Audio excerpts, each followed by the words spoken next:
Isang mapagpalang gabi ho sa ating lahat at higit po sa ating Panginoong nasa langit at purihin po ang Panginoon.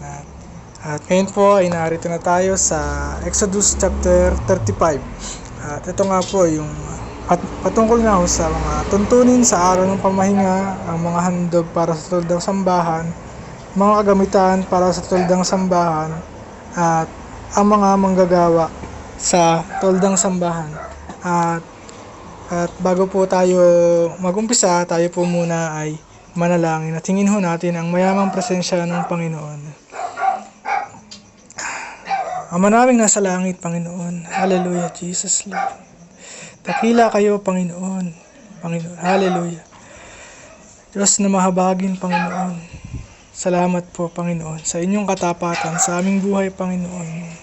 Bagamat kami madalas ay nagkukulang sa inyo, pero lagi ho ang sapat ang inyong biyaya para sa amin, Panginoon. Patawarin ho kami sa aming mga pagkukulang, Panginoon.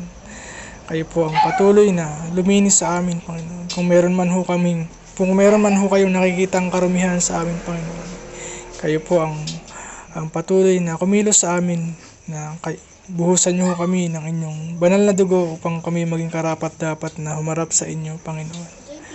Hallelujah, Jesus Lord.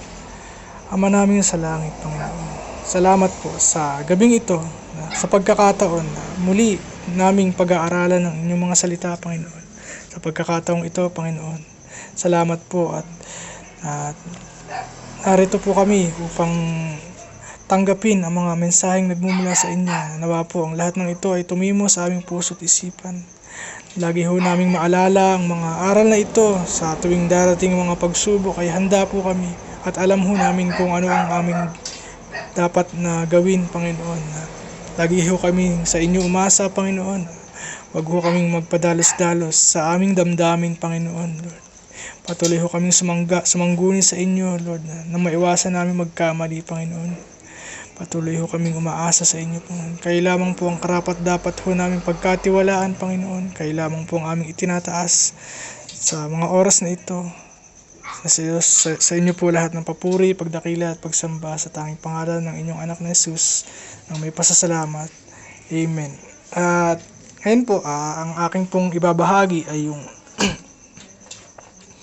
sa verse 5.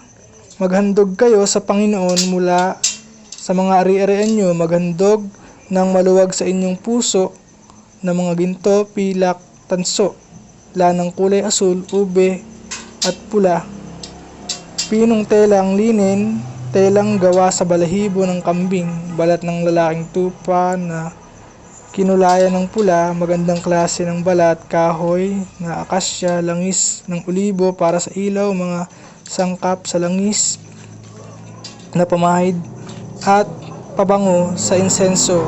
At ayun po, at marami pong pamamaraan. Napakaganda po sa tayo po bilang mananampalataya. Kung tayo po ay maghahandog sa ating Panginoon, tayo po ay maghandog ng maluwag sa ating puso. Maluwag ho tayo, magbigay ho tayo sa Panginoon ng may buong kagalakan, na walang panghihinayang sa atin, na ibigay ho natin yung nararapat sa ating Panginoon. Kasi nga po, di ba, yung 10% po ng ating kinikita sa lahat ho ng ating tinatangkilik ay talaga namang hindi ho yun talaga para sa atin. Yun po ay nakalaan ho para ho sa ating Panginoon. At ayun nga po, yun po, yung tithes na ganun nga po, yun po ay para ho sa ating Panginoon.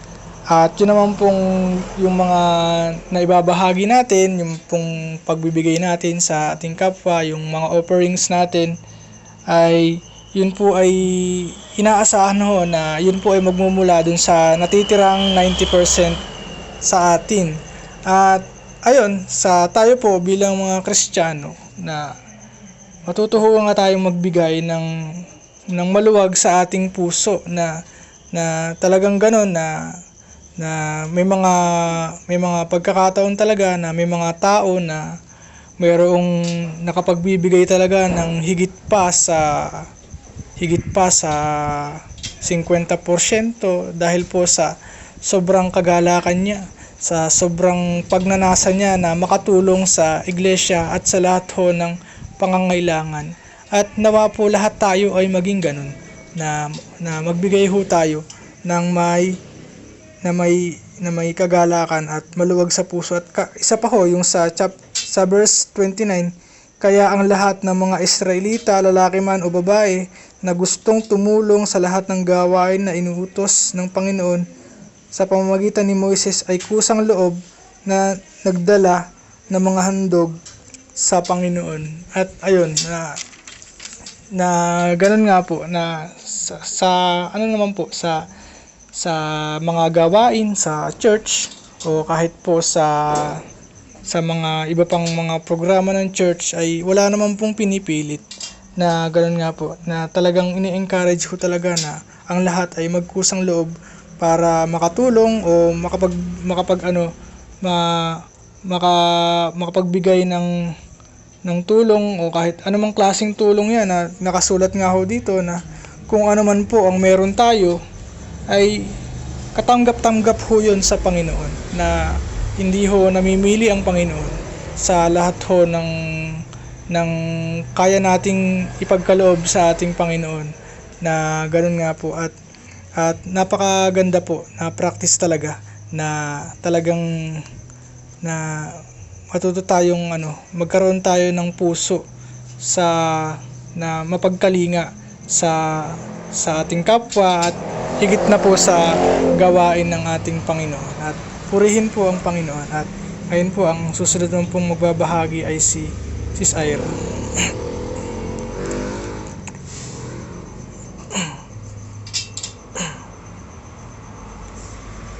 Sige po, isang mapagpalang gabi po sa bawat isa, higit po ay sa ating pong Panginoon. Yung sa akin po ay sa Exodus chapter 35, verse 16 po. Sabi po dito, binanggit po dito yung mga nais ng Panginoon na ihandog sa kanya at dapat nahandog. Ang sabi doon, lanang kulay asul, kulay ube at kulay pula. Gayon din ng pinong sinulid na lino at balahibo ng kambing. Po. Meron po ditong 3 kulay na nabanggit kung saan ulit-ulit po itong binabanggit sa mga napag-ulayan nating mga salita ng Panginoon, na ang nais lagi ng Panginoon laging may kulay asul, may kulay ube at may kulay pula. Kaya ang based po dun sa aking na-research, may mga kahulugan po yung mga kulay na yon. Una po ay yung kulay purple, which is nagsisimbolize sa power, sa royalty, at sa high value.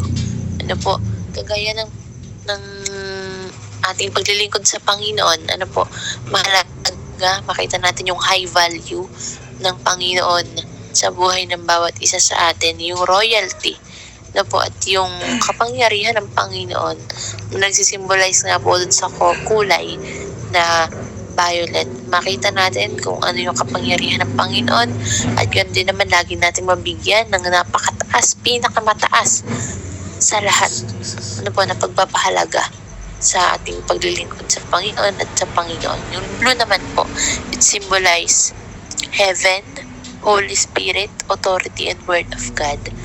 Pinapakita po nito at sinisimbolo yung kalangitan. Ganon din naman yung banal na espiritu, yung otoridad po natin. At yun pong salita ng Panginoon na nung tayo ay naging anak na ng Panginoon, di ba po nagkaroon na tayo ng authority sa mga bagay-bagay sa mundong ito na binigay ng inaalaw ng Panginoon. At yung red po, it symbolize blood of Jesus, ang dugo ng Panginoon na tumubos sa buhay ng bawat isa sa atin, the love of God and the blood of the Lamb, atonement and salvation.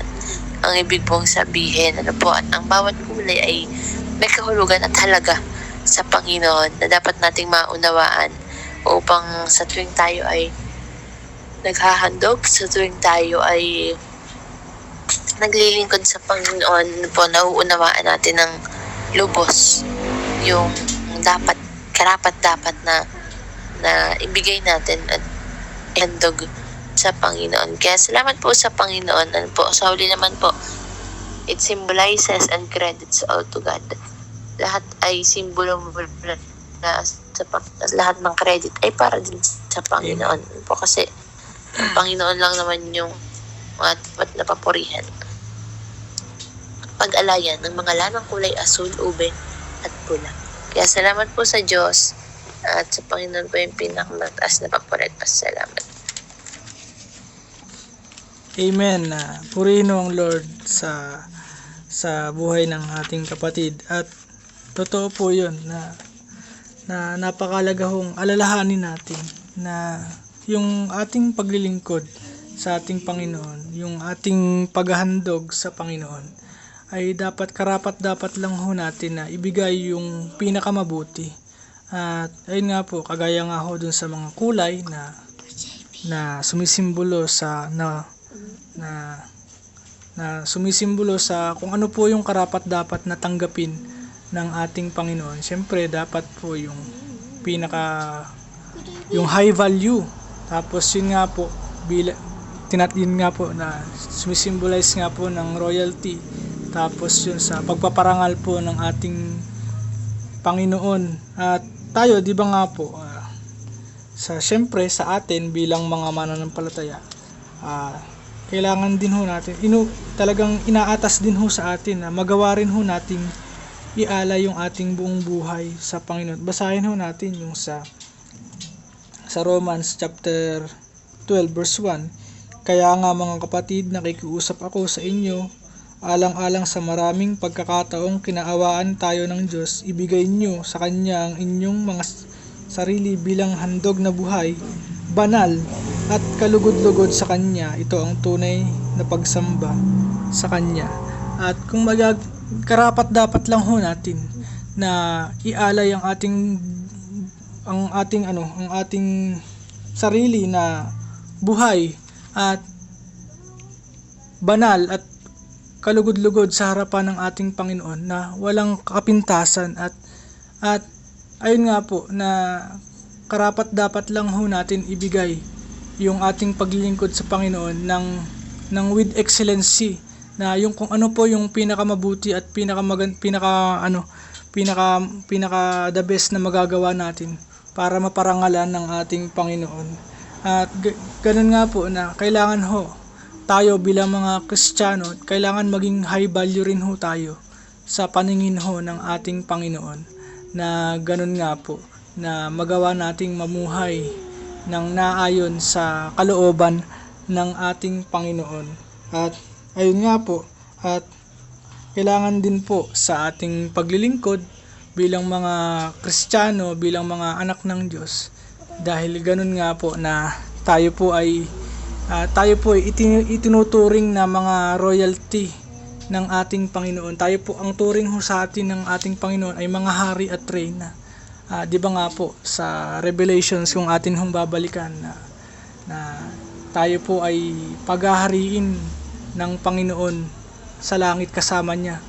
At ganun nga, tayo po itatawaging mga hari at reyna doon na mamumuno sa lahat ho ng mga mapaparoon sa langit na makakapiling natin. Tayo po mamahala sa kanila, na tayo magiging hari, at tayo habang naririto po pa ho tayo sa lupa, na napakaganda po na pagka ho tayo ay nangangaral ng salita ng Diyos, na mangaral ho tayo ng with kagaya ho ng authority na meron ng ating Panginoong Jesucristo, na mangaral ho tayo ng may buong tapang at may buong paninindigan sa ating binabahagi, na gawin ho natin ang buo nating makakaya para tayuan lahat ho ng ating mga sinasabi. Dahil kung hindi ho natin magawa yun, napakalaking kasiraan ho yun sa atin, at hindi lang ho sa atin, higit na po sa ating Panginoong Diyos, na kung meron man hong kapulaan na maibato sa atin, hindi naman talaga sa atin yun na pupunta, kundi sa ating Panginoon, dahil siya po ang kumikilos sa atin. Kaya talagang napakahalaga po na lagi ho tayo magbantay sa ating mga sarili, na talagang huwag tayo magkukulang, dahil makalingat lang ho tayo ng konti, nariyan lang ho ang kaaway na nag-aabang sa atin. At Purihin ho ang Panginoon. At ang susunod naman po magbabahagi ay si Kiax. Kuya JP, makikinig po muna ako. Ay sige po. Baka po mayroon pong gustong makapagbalik ng papuri sa ating Panginoon sa pamamagitan ho ng pagbahayag ng kanilang mga patotoo sa buhay. Kung gaano kabuti ang Panginoon sa buong maghapon na nangyari sa atin. Ako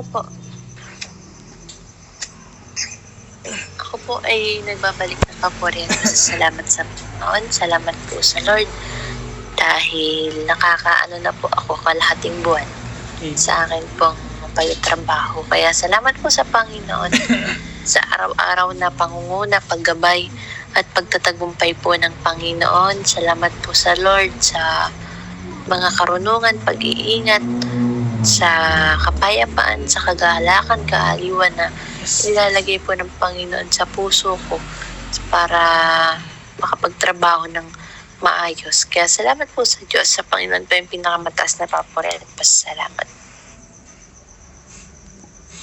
Amen.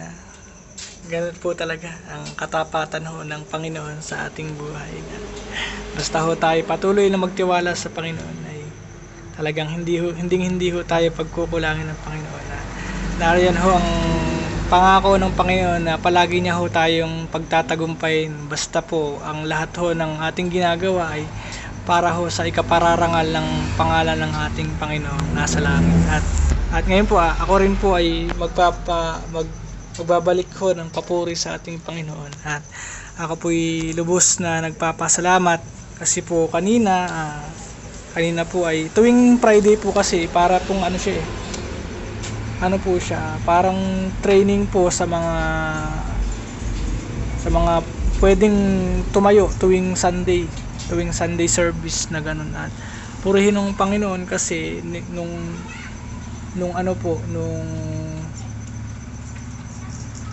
bago yata mag-umpisa yung January ay nag-announce po na ako daw po ay mag-exhort.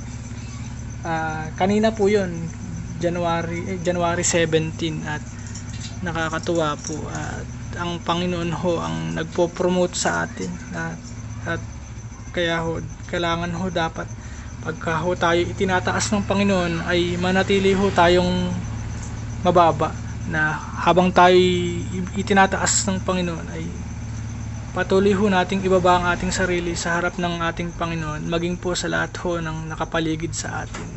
Wala ho talaga tayong maipagmamalaki sa Panginoon kundi siya lamang, Panginoon. Kasi siya lamang ang kailangan ang ating maipagmamalaki, kasi talagang wala ho tayong mapagtatagumpayan kung hindi ho niya tayo sasamahan. At napakabuti ho ng Panginoon at naging maayos ho yung daloy ng gawain kanina at napakarami rin ho talagang patotoo. At ayun nga po, isa lang din po yun at na-share ko na rin ho naman dito sa devotion ng mga nakaraang gabi yung na-share ko doon na mga patotoo, kaya hindi ko na rin po ulitin. At purihin po ang Lord at ayun po, at nasa Diyos po lahat ng papuri, pagdakila at pagsamba.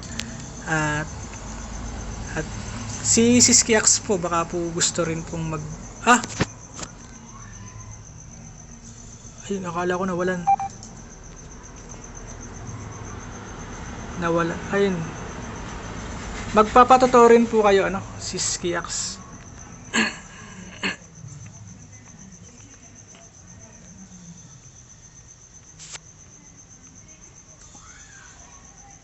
Sige po, at inaanyayahan ko po si Kiax para pangunahan tayo sa pangwakas na panalangin.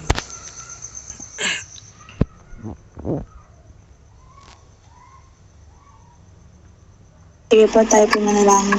Lord, maraming salamat.